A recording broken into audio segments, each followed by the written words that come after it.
Hello everyone, welcome to week 6. So this focus for this week is about making some decisions and looking at group acceptance and the quality of the acceptance. So you'll see that the green chapter is decision making with quality and acceptance. You've got a couple of articles related to looking at a collaborative process as well as looking at distributing the instructional leadership on the campus. And then building that trust, which is huge in trying to move a school forward.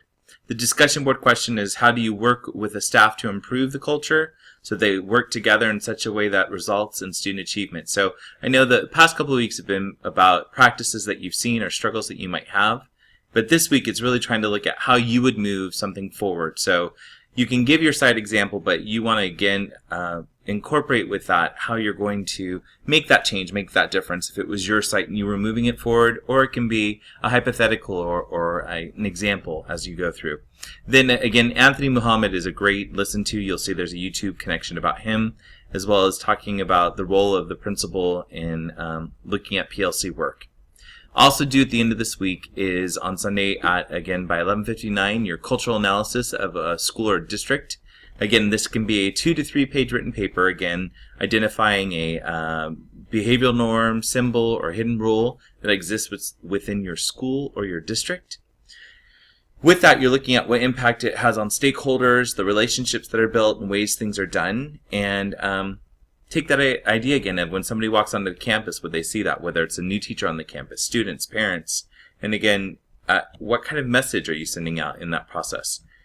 Besides making a paper, there is a suggestion of either doing it like a Venn diagram or an organizer. I'll be honest, in previous classes, I haven't had anybody do a Venn diagram, but they've done either a Prezi or PowerPoint. So I've put up an example. I always love talking about this and looking at a symbol. For me, you'll notice the quick queen bee symbol is big for me.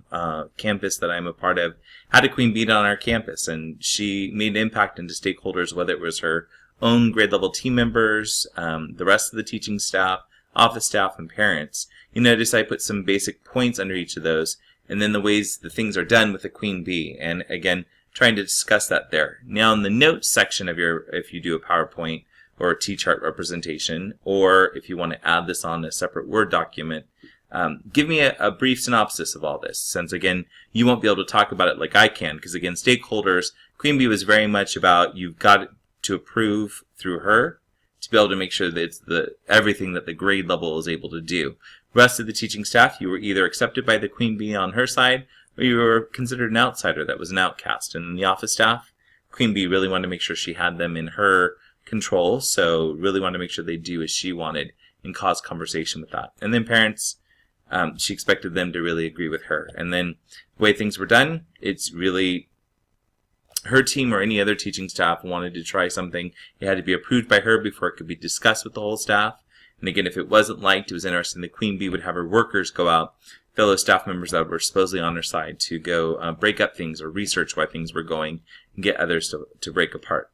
You'll notice I could go on to a next slide and give some more points and more information. So that's the idea. You can either do it in a paper form, that 2 to 3 page paper, or looking at whether it's presentation style like this, a Venn diagram, whatever the case may be, you make that choice. Again, I let you have the creativity with it, but I need to be able to understand, again, whether it's a symbol, an image that you choose, a phrase, a motto, or the unspoken rule, but you make that choice in giving that information to me, and that's what I'm looking for.